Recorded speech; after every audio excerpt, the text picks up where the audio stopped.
Hi, my name's Kevin Birmingham. I'm the Executive Director at the Journey Neighbourhood Centre, and I want to welcome you to our video series, The Journey to Hope. Today I have with me my guest, Bud Sukhu, who is a psychotherapist, but in many ways for the journey, far more than that. And I've asked him to come and be a part of this series that we do. Most of the time, the people that we talk to are people that have had challenges in their life and have had to overcome them. And I thought it'd be great to get the perspective of someone who helps people walk that path through their challenges, looking for healing or encouragement or whatever it is that they need to deal with the issues that are in their life. So, Bud, welcome to the Journey to Hope. Tell us a little bit about yourself and maybe your own little journey to this point where we're sitting here today. Thank you, Kevin. Kevin, I am. My journey to this point here has been quite interesting. I grew up in an environment that was very nurturing and caring, and it provided for me a view of the world that was of helping and giving. So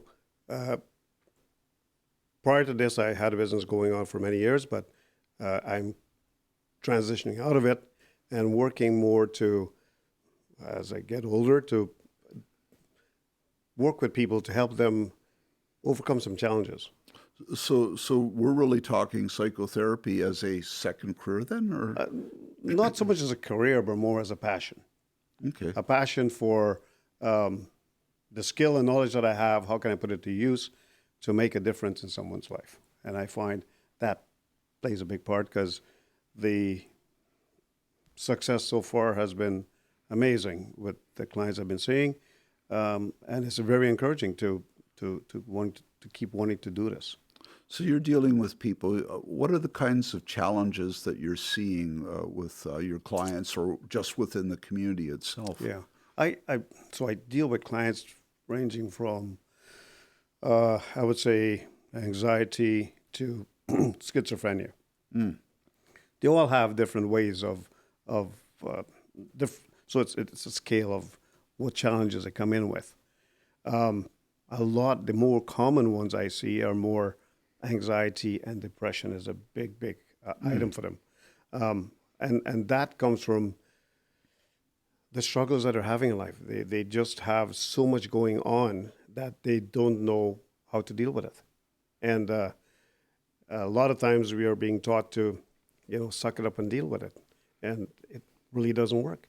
Sometimes you just need to, if you keep doing the same thing over and over again and hope to get a bit different result, it doesn't work for us. So we have to stop, take a step back and change the perspective we take of the situation. And in doing that, kind of gives us a view of, I am not stuck. I just need to change the way I look at this thing or my attitude towards something. And that makes a big difference for us. When going to the stuck part, what tends to happen if a person doesn't deal with?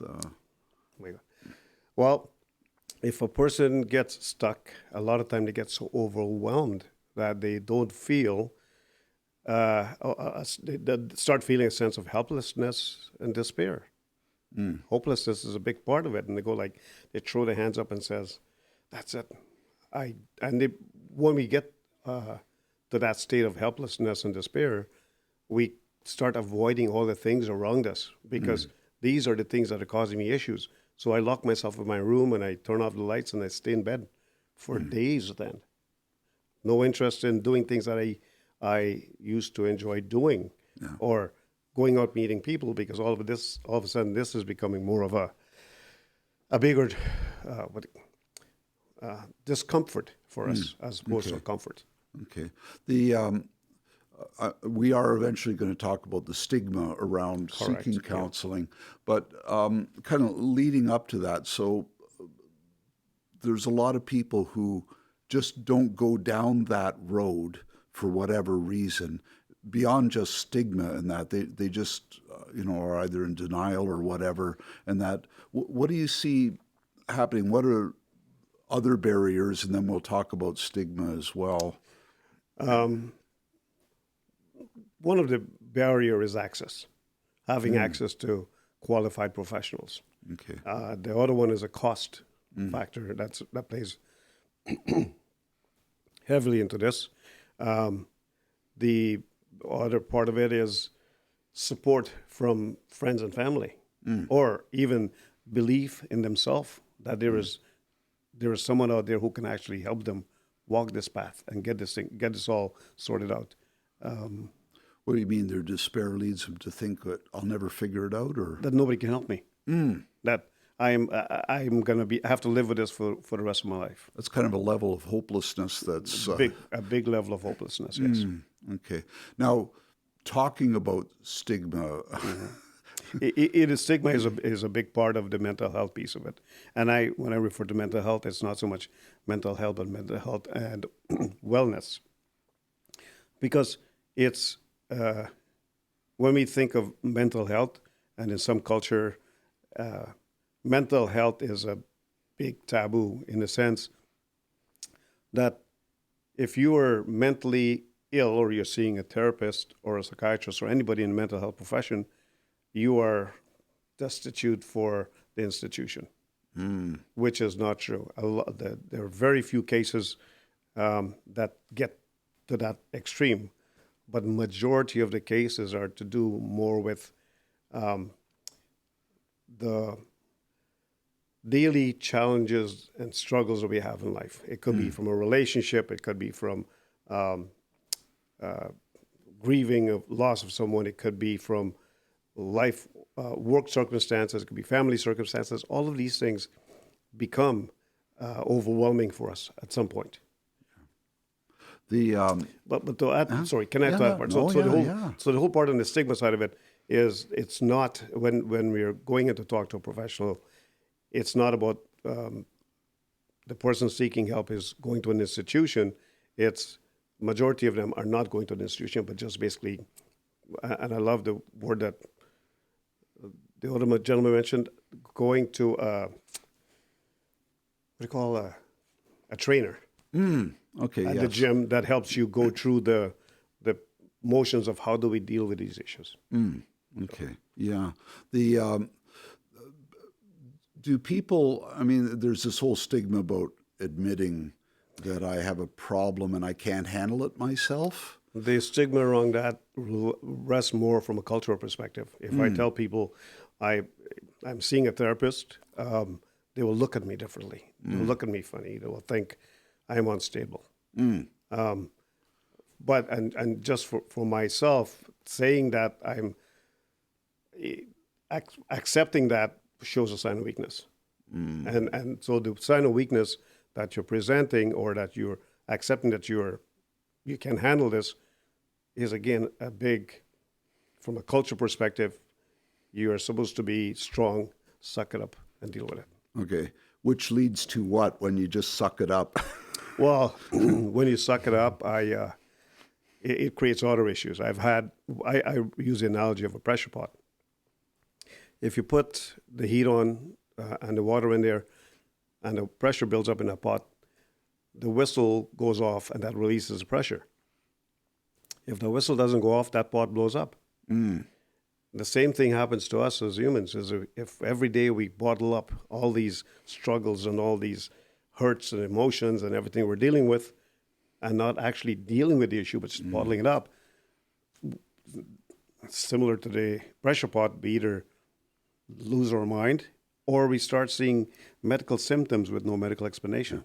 It's our body's way of dealing with stuff that we have held up in there. So it's similar to the pressure pot, where it can't take it anymore.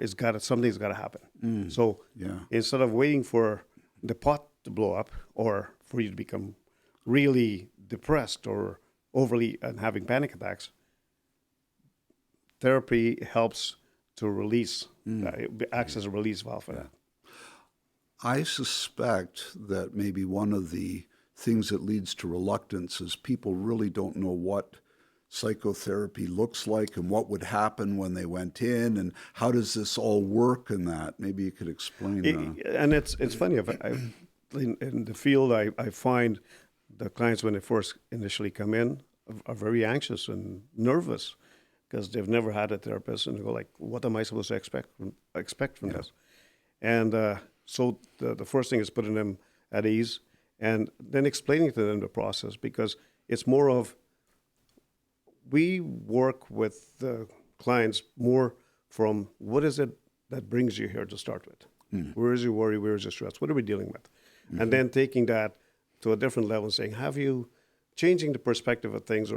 And so there are different strategies for dealing with mental health or dealing in therapy. We call it several modalities. I focus primarily on what we call cognitive behavior therapy, or CBT. Yep. And CBT is about change to the way we think affects how we feel, that affects how we behave. I also apply dialectical behavior therapy, which talks about the way we feel, affects how we think, and affects how we behave. Yep. And then I also work with acceptance commitment therapy that says, when we are in this place, how do we move forward, right? It's, especially if you have situations that are prolonged in, such as pain, or a situation is going to be with you for a very long time.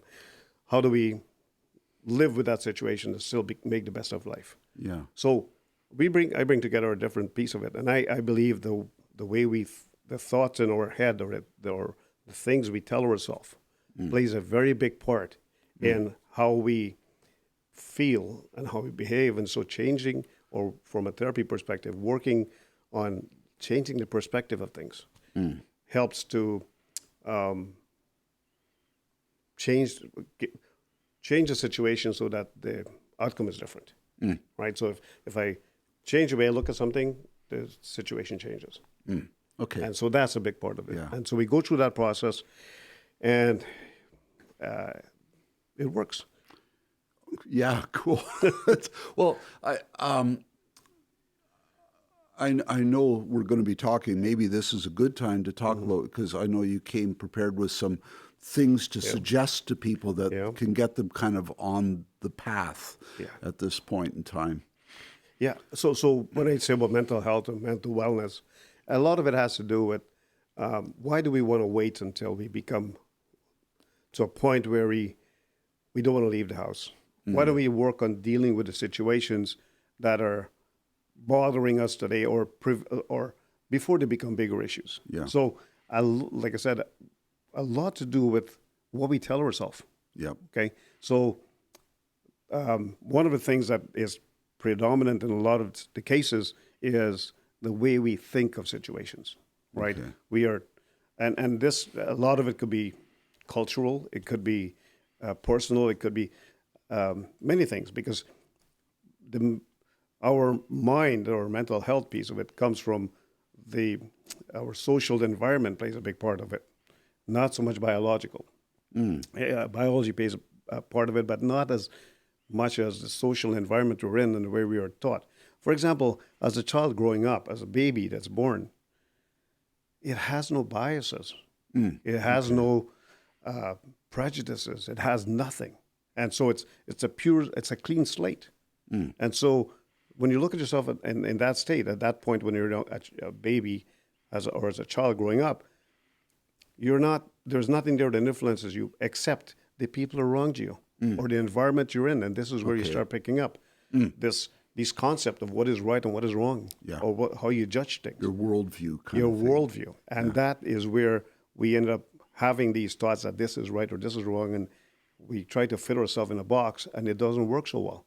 So we end up come to conclusion with what I call here, they have some, an example of it, they say unhelpful thinking styles. That talks about, if we are always taught to jump to conclusion, right? If somebody comes up with something, and if I'm doing this, it's the end of the world. All right? You never see the midpoint of it. You always see the worst of it, right? Okay. Overgeneralization. Nothing ever works out for me. I am always a failure. Yep. Or this happens to me because I'm stupid. These are common things that we tell ourselves, that looking at anything in any situation in life, we always expect the worst of it, or we talk ourselves out of it. Yeah. And that creates our anxiety. That creates us to go back. Because they're saying the anxiety part stems from our ability to want to predict what the future is going to be. Okay. So so we're trying to find a solution to a problem that doesn't exist or may never exist. Okay. Right? And that's our anxiety. And that's what if this happened? What if this happened? What if this happens? And our depression comes from the fact that we are more of being judgmental, judging ourselves and judging other people. Is it kind of like about a gap between our expectations and our reality, or what? Not so much of the expectation between the gap and reality, but more of you're right. I think if you're looking at it from the judgment piece of it, it will be a gap between our expectation and reality. The expectation is I should be like my colleagues, and I should be at this point. And we in the judgment piece, we always use a lot of word like should. Or always, or I could. And, we put a lot of those should, could words in there. And as long as you use the word should, for example, that's my expectation. I should be doing this, but I'm not doing it. Okay. So I get disappointed, I get demoralized. Okay, yeah. The in previous conversations that we've had, I've always noticed that you're very careful when we talk in terms of terminology like mental health versus mental illness and so on and so forth. And I think that's worth talking about a little bit. Right. So I think it's more about mental wellness. That is, mental health is a piece of it. But under that, the bigger part is mental wellness. Okay. We do a great job of going to the gym and looking after our physical body. Well, we do not such a good job. Yeah, I'm going to say I'm not so. Looking after our mind, and it's the mind is, like I said, how do we define it? I like to look at it from the thought process. Whatever we tell it is what is going to drive what's going to happen, right? How I feel and how I get motivated. So that starts with the whole idea of thoughts and feelings, and that drives our behavior. Yeah. If we work on the mental wellness piece of it, doing things that works for us to help us cope better or prevent us from getting into these situations, is an easy fix. Yeah. Would you like to know some of those tricks of coping with stuff? Oh yeah, because I mean we all. Okay, so I have this sheet of paper here, which I think I will share with you some of the skills that we have. A big one is breathing exercise. And the breathing exercise, I find when people are anxious, their heart rate goes up. And when the heart rate goes up, the logical brain shuts off. We don't think as well because we get excited because our reactive brain kicks in. Okay. And it tells us run or defend yourself or do something. So when we get in that state, we stop being rational about things. I've always wondered why they talk about this breathing thing being so important, and no one's ever said, "Oh, it's connected to how our brain reacts." Because the breathing, the breathing exercise done properly helps to lower the heart rate. Yeah, so it's all the. And so basically, the exercise behind this is you inhale like for 4 seconds slowly. Yep. Exhale for 4 seconds. Okay. Hold it for 4 seconds, and then exhale and push it out as long as you can. The difference is it's not the regular chest breathing. Okay. You're actually sucking air in, you're filling your belly up, and then using the belly muscle to push that air back out. And so it kind of has like a little regulator here that lowers your heart rate. So that lowers the heart rate, which then lowers the brain reaction kind of thing about fight or flee or whatever. Fight or flight. Okay. So that's the secret behind it. So that one works really well when you're getting anxious to bring you back down. And you brought up the exercise of you when you're in front of the group or you hit the record button, you freeze. Yeah. Because all of a sudden that part of the brain kicks in and says, "Oh crap." Yes. And I'm going to be judged. That's why we had 4 introductions, by the way, before we got the right one. You're going to be judged. And so that's the kind of exercise where you do that, and that will help you break that freeze. Okay. Right? So a good thing is a breathing exercise. Yep.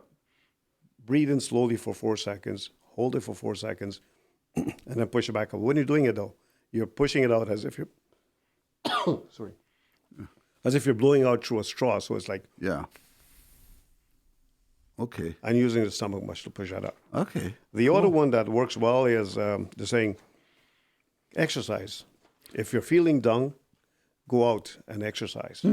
It's a good way of getting that blood flowing again, getting the body activated. Socialize.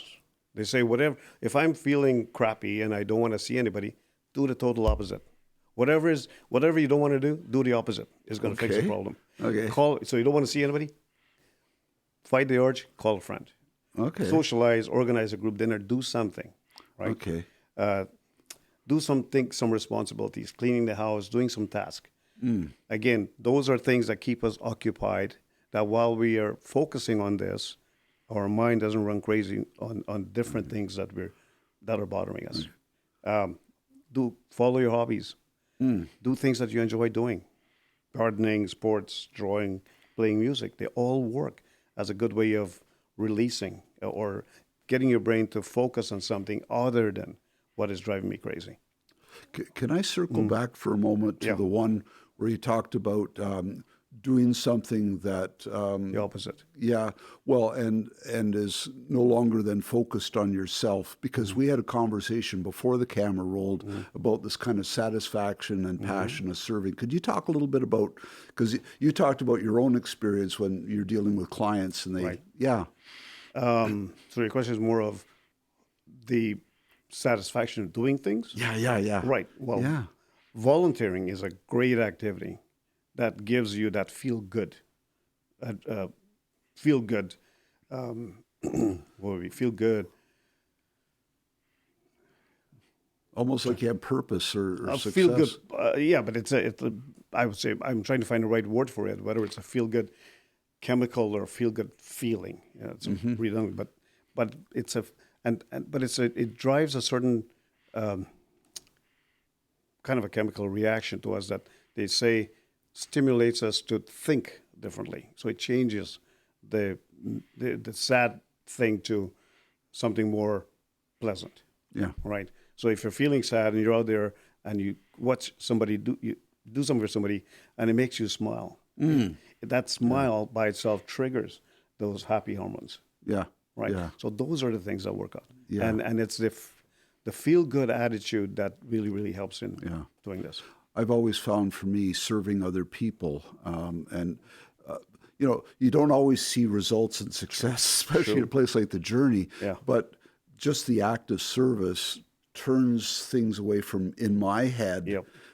to others. And it isn't about, oh, dear, that poor person, their life sucks. It's like I'm able to give something of myself to that person. You're making a difference in somebody else's life. Yeah. Just by your behavior interaction. Yeah. Yes. And you'd mentioned about the satisfaction when a client leaves and Yeah. And I think that a lot of people says this has got to be quite a challenging job because you're listening to all this stuff. But yes, but at the end of the session or at end of the treatment, and they leave here going, you know what, thank you. Yeah. That session I've had with you, I feel so much better. I am in a better place. I can actually see myself moving forward. Yeah. Right.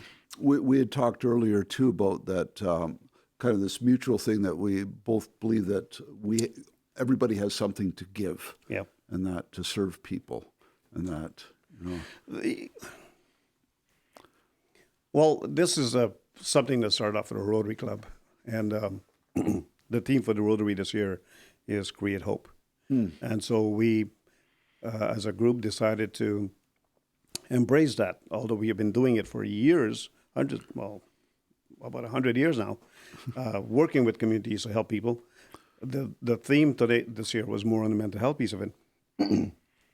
And so with the initiative from the Rotary Club and the Journey, we figure, let's take this to another level of helping those people that need the help. And we talked about some barriers to getting the kind of support they need, which is cost. Yep. And it's a big factor. So through the Rotary Club, we are able to subsidize this program to allow people to have the kind of support they need without worrying about the big cost associated with it. Yes, yes. That's actually, it's a good time to point out that we're kind of relaunching that whole opportunity for people in the community. And yes, it's people are skeptical sometimes, but also they are not sure if we're going to be around long enough to do it. So Yeah. continuity of the service is a big thing. Yep. So yes, we started it, but we are still continuing along that journey to offer that kind of support out there. Yeah. And I'm going to make a pitch to the camera here because Bud offered this service, had a few people. It wasn't as successful as I'd hoped. I thought Bud would say, and I thought it was dead. Okay, I really thought it was dead. And then we met together a few weeks ago, and Bud's like, no, it's not dead. We're going to move ahead, and we're going to keep going. And I'm like, wow, this is awesome, because I think you touched on a couple of things. You know, obviously, there's a need.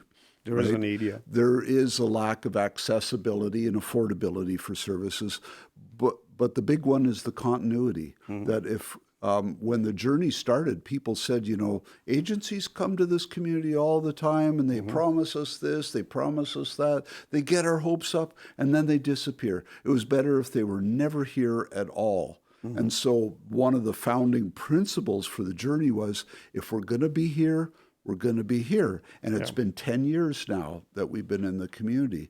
And so I think it's important for you to understand, those of you who are watching, that we're committed to you being fully who you are. And part of that is dealing with what goes on in our heads. I was telling Bud before, my headspace at one point was in a pretty bad place, and it required reconfiguring my thinking. I love the term awfulize. I was awfulizing, and my self-talk was horrendous. And it's not a sign that we're somehow awful. It's just I needed to work on my mental wellness, and that. And you use a word, what you were telling yourself. Yeah, And self-talk. A lot of our issues are, what are we telling ourselves? What are we telling ourselves? Yeah. And so where we get, you know, we base a lot of our decision or forward thinking on the past experiences. Yeah. So if you've had bad experiences before, the automatic default is it's going to be bad again. So how do we, or you get so overwhelmed that you start questioning your ability to do things. Yeah. Right? Yeah. So the story we tell ourselves is like, a good example would be, if I see you, I was walking out one day and I see you on the sidewalk a block away. I see you walking towards me. And then as I'm approaching, you walked across the street. And I'm going, wait a minute. And so in myself now, what am I telling myself? I know Kevin. Is he avoiding me? Did I do something wrong to him? Did I say something? And so all of these thoughts are going through my head. And guess what? We do a great job of filling in the blanks when something happened. Yeah. We want to make sense of it. Yep. And so all of a sudden you get upset. It makes me anxious. It makes me sad because Kevin is a good friend of mine. And what did I do to him? And so all of a sudden this whole idea of trying to find out what else is going on. And then next time you see Kevin, say, hey, I saw you, I was walking on the street, I saw you the other day, and I was going to say hi to you, but you went across the street, and you go, oh, crap, I was so preoccupied, I wasn't thinking about it. I just crossed the street, but no, I wasn't ignoring you. But knowing the facts certainly helps you put things in perspective. And a lot of things we don't do is ask, what is it? If I have a thought in my head, hey, Kev, are we okay? Yeah. And just get a reassurance that things are still good, as opposed to trying to tell yourself, expect the worst.